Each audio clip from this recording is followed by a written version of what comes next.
The Lord of the Rings and Traditionalism. Our folk have been robbed of their myths, their traditions, and their identity. But within them grows a desire to regain what was taken away from them. And this is not least noticeable by the success within popular culture for what has been known as true myths. Batman Begins, The Transport, Conan, Last Samurai, and several other films which are such true myths. And in a time when no one any longer read the Edda, it is through these films that our brothers and sisters may be experiencing a glimpse of the world which they've been robbed from. Such a true myth, which is very popular within the New Right, is J.R.R. Tolkien's books about the Lord of the Ring and the movies based on them. Tolkien as a Christian Indo-Europeist. Tolkien was not only an author, but also an academic.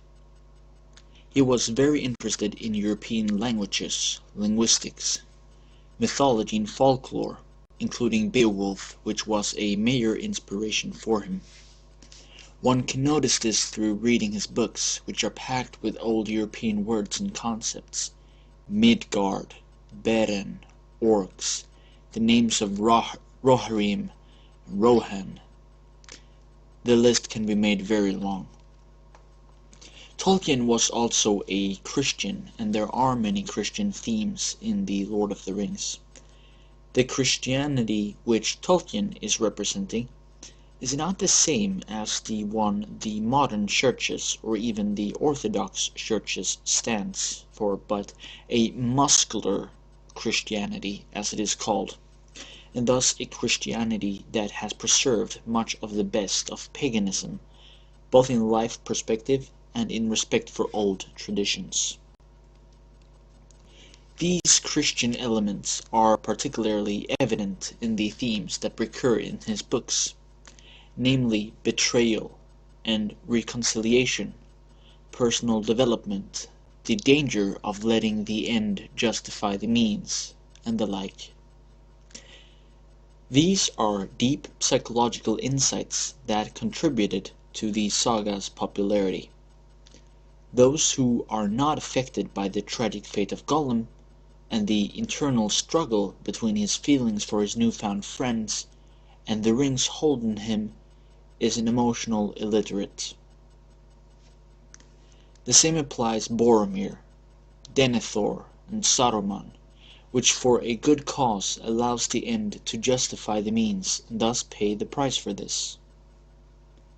Especially Boromir's faith is a typical example of Christian betrayal and reconciliation. The world of men will fall, and all will come to darkness, and my city to ruin.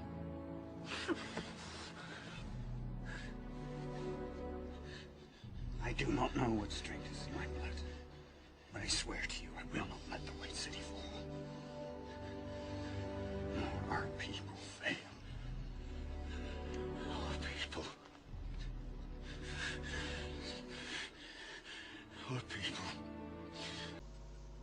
The Hobbit's development of being a pipe-smoking big children to prominent warriors, or Theoden's liberation from Grima Wormtongue, and the ride against an epic and heroic death in the rescue of Gondor, the arrival on the mountain hill of Rohirrim, the ethnic brothers of the sons of Gondor, the allies and the rescue party against the barbaric hordes of Easterlings, Uruk-hais, and orcs to protect their shared bloodline, their shared values and traditions, their lands, their folk, and identity, is also something which readers can identify with in decades.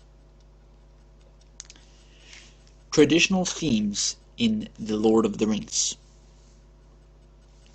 Midgard as a literary creation has several similarities with the European tradition. There is a chronology which is strangely similar to the traditional one.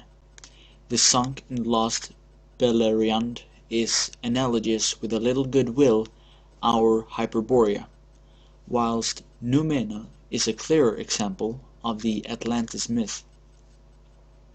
Interesting is also that Tolkien speaks of 4 ages, which also is characterized by the people are becoming less heroic, less moral, and less godlike. In Beleriand's War, people could successfully fight the dragons. In the Third Age, however, most dwarves and elves had demised. This historical pessimism is a recurring feature of fundamentalism, and it is also the belief of ages, or yugas, yugor. According to both Tolkien and Hindus, we are currently living in the 4th age, the age of the Kali Yuga, the Dark Age. Tolkien also worked in an apocalyptic final battle when the fallen archangel Morgoth returned in an epic struggle. It is thus a rather classical element from the traditional view of history. It always becomes worse and more chaotic until there is a massive battle between good and evil. Again, the Christian worldview makes itself present, and the world is born again. Both Kali Yuga and Ragnarök comes to mind. Tolkien also worked on what is called a sacred geography, a world where all the directions of the world, north, south, west, and east, as well as old places, are filled with meaning. Some places are evil, as Utumnu and Mordor. Other places are idyllic, the Shire. The gods' realm is separated from the people, but is in the west, and so on. An interesting detail is that to Tolkien evil came from the southeast, and that is an idea that is also present in some traditional European perspectives. Tolkien also works with a detailed racialism, where different races and peoples have different characteristics. We have different branches of the powerful elves. We have the perverse orcs and the elite of the Uruk-hai, bred by the orcs to serve them. We have trolls, dwarves, and so on. Even among the humans we can notice, thanks to Evola, that some people have been born into the role of the Northern Light and has gained a spiritual chrism, while others have lived in the dark and therefore are inclined to serve the dark. In the North, the true religious traditions, Hyperboreanism, and they have been influenced by the elves, both genetically and culturally. In the South, they've been affected more by Sauron. It may be worthwhile to point out that Tolkien didn't have such a simplified worldview that he did not believe that good races could not fall. On the contrary, this is a recurring theme and a recurring threat to them. Númenóreans' bitter faith and the survivors' fall of becoming black Númenóreans is a typical example of what Evola called a Titan development. Their descendants in Amor and Gondor thus represent a more heraldic development. Tolkien sees not certain exchanges between the good races as a problem, but it is clear that the races have different destinies to fulfill. Even politically, Tolkien stands for a traditional worldview, and it is no coincidence that he called himself an anarcho-monarchist. This means that his ideal was a combination of an organic, decentralized society of self-government for local communities and their traditions, and an authoritative ideal which is derived from Julius Vola. The sacred king has a relationship with the higher levels, with whales, elves, and Eru, and have a responsibility to defend his people. The true king, who is hidden for centuries, but then will return and save the people from their darkest hour, is a recurrent theme in European tales. That a true king has supernatural powers and can cure disease by a gentle touch is also a theme well known from the Middle Ages. As for religion, the Christian elements are more obvious, and one can interpret the creator Eru as a counterpart to the Christian God, while whales are archangels and Maiar are ordinary angels. Melkor, Morgoth, is a clear equivalent of Lucifer, but there are both Christian and pagan elements here as well, and how the world, according to Tolkien, gets celestial bodies is an example of the latter. The Lord of the Rings as a true myth. At a time when the people of Europe are deprived of their identity and their memories, and history has been replaced by pure insults, which are cooked up by people who don't have their interests and survival at heart, by people that want them no good. Let's call them worm tongues, as is a suiting term. A trilogy like The Lord of the Rings fills an important function. Not least, we can see this by the accusations of racism directed against it.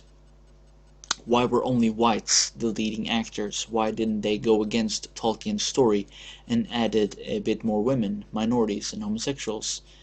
What this kind of reaction really is about is that our enemies cannot digest that a film is targeted to Europeans, people of European descent, and that this film later on becomes a huge success.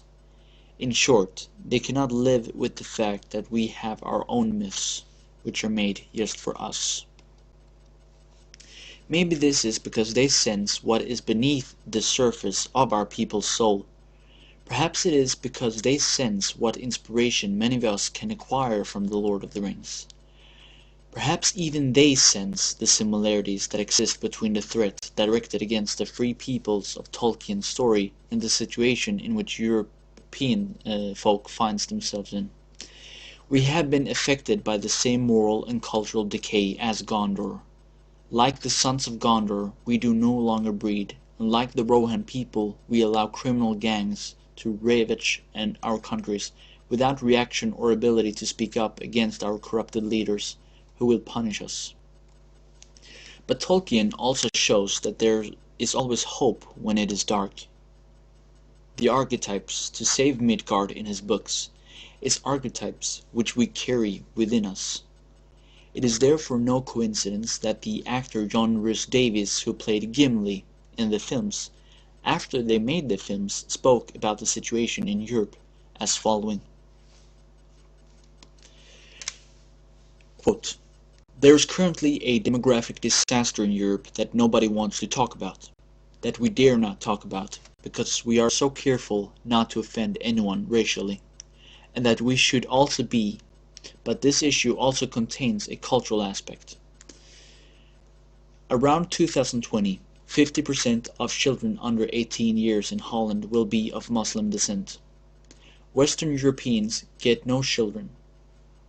The population of Germany will be 56% of what it is today. The population of France, 52% of what it is today. There is a change in the Western civilization's very character in Europe that we should reflect on and discuss at least. If it is just meant the replacement of a genetic ancestry with another, then perhaps it would not be so serious. But if it means the replacement of Western civilization with an entirely different nature of civilization, with different cultural values, then that is something we really should discuss. You will understand that what I've just said is tantamount to blasphemy in this town.